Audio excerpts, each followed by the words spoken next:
Hey ratbags, it's Jade talking about Nightingale today. It's been a while. I did do a little brief live stream covering some of the new stuff they had in their last update. And the last update was great. I had a whole bunch of quality of life stuff people wanted, crafting from storage and more. Really have enjoyed Nightingale. I went deep on it. I didn't cover certain other games because I put all my money on Nightingale. Sadly though, it didn't really gain enough of a player base for me to carry on just doing nothing but Nightingale. So I have to go back to the drawing board a little bit and do more survival games. Hence why you've seen more from me covering things like live streaming V Rising or taking a look at smaller indie games like Abiotic Factor. Anyway, putting that out there, still going to be covering Nightingale in a big way. Once we've got major updates, we'll return and showcase some new stuff and obviously do maybe some updated guides.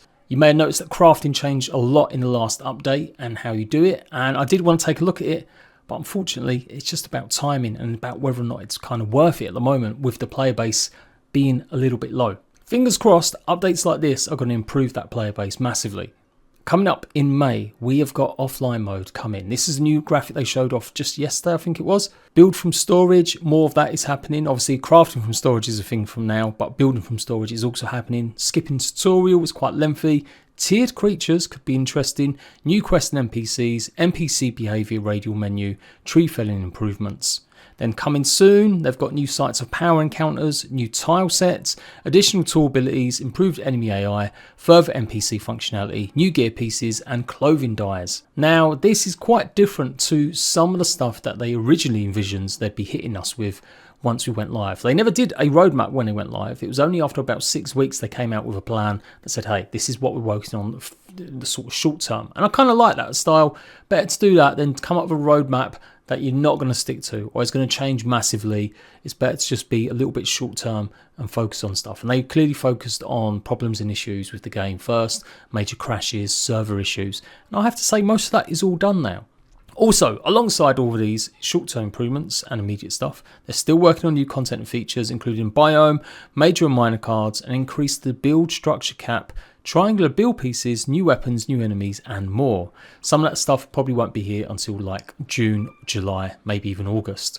Yes, I'm quite happy with this update. Is it enough when it comes out for me to go and show off? A little bit, yeah. I definitely want to take a look at offline mode.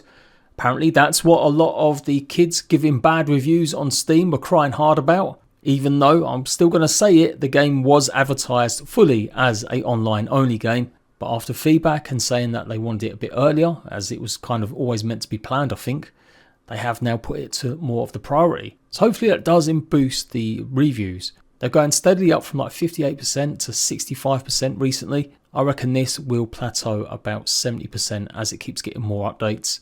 Which doesn't sound amazing, but 7 out of 10 is still a good score. And I think by the time they hit 1.0, I hope they really do, or people do see the progress the game's made. Because I definitely feel it deserves better. I love Nightingale, I think it's a great game, it's a great concept. Sure, there were some bits and bobs that made it just not as enjoyable with the grind. But otherwise, I felt it was quite a compelling experience. Especially for an early access title, at least anyway. But there's no denying that the Steam players count is pretty low. When you drop into 1,000 players with something that's meant to be a quite co-op focused game, you've got to think that, yeah, maybe it's one of them that needs definitely big updates like these, adding what people exactly want right now, rather than waiting until at some point in the roadmap. Skipping tutorial would be great for new players, obviously not going to benefit me. I'm not inclined to do a new run, not with the fact that I just don't want to have to grind for all them resources again. Tiered creatures, is that going to be just a case of having basically reskins the same creatures, but they're going to be tankier, or are they going to be more unique? It's going to be interesting to see how that pans out. Is it just tiered for the same creatures, or is it going to be tiered for each individual one? New quests and NPCs are good, as long as they've got something compelling to actually earn and, you know, do a bit of legwork going around different realms collecting certain things. At this point, I feel like it would need some sort of new ingredient, make us go to some of the realms again to go and pick stuff up, rather than just go, oh look, I've got it all at my base already, might as well craft it all. So they added like a blunderbuss, which was obviously like the beginner's shotgun, and you had to go to one of the NPCs that you'd already spoken to, and there was a new one next to it. But I think make us work something, add something unique that we have to get or collect or do in a certain realm to earn that kind of reward. NPC behavior radial, obviously changing the NPC, they made it so you could literally move them around, get them to do certain things, not attack certain stuff, go ahead and just be placid. Some good options, and yeah, definitely needed. And who knew that tree felling was something that people were crying out for as a priority. But yeah, the offline mode, it's going to be interesting to see how it plays out. Obviously, a lot of the look and the realms of the game relies on servers delivering that kind of, experience rather than just being all on your system. So is it going to be a case of certain systems might not be able to play it? That's all stuff that's got to be considered.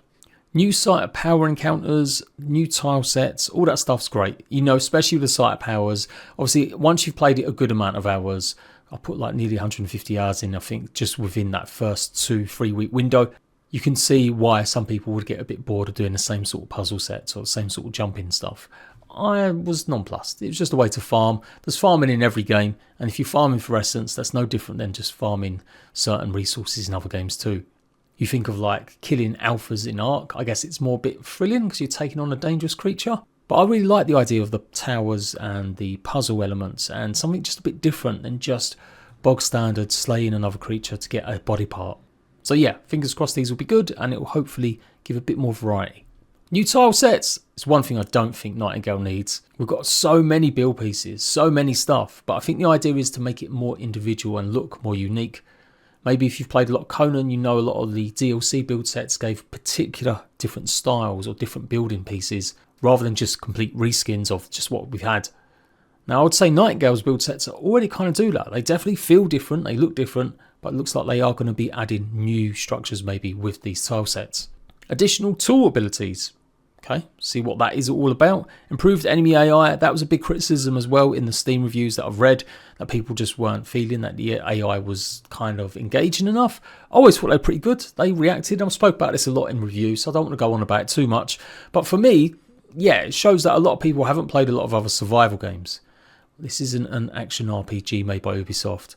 Like, enemies aren't going to have the most compelling AI, and I can't think of many survival games that do. I thought it was just about on par with stuff like The Forest. Maybe not for the mannerisms and stuff that maybe some of the mutants can do, but the way they attack you and they move around some of the creatures, I quite like the way they moved. More NPC functionality, great stuff. New gear pieces, yep, no one's going to complain about that.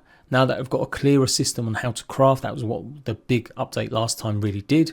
And clothing dyes, yes, some way to really customize so we don't all have to pretty much be covered in white because it's the best build material then. Although things have changed now, so hopefully there'll be more reasons to craft new gear. So yeah, all good stuff. I really did like Nightingale. Thought it was a great game. Do think it's a great game. It's just about whether or not I can sustain only covering that game, which I can't, just like I haven't been able to in lots of big games like Valheim, maybe even Grounded in the past. I've always had to move on and do stuff. But I really thought that this game would maybe last a bit longer for me, but the just views weren't there, and I have to go with some views as well. It can't just all be about what I like.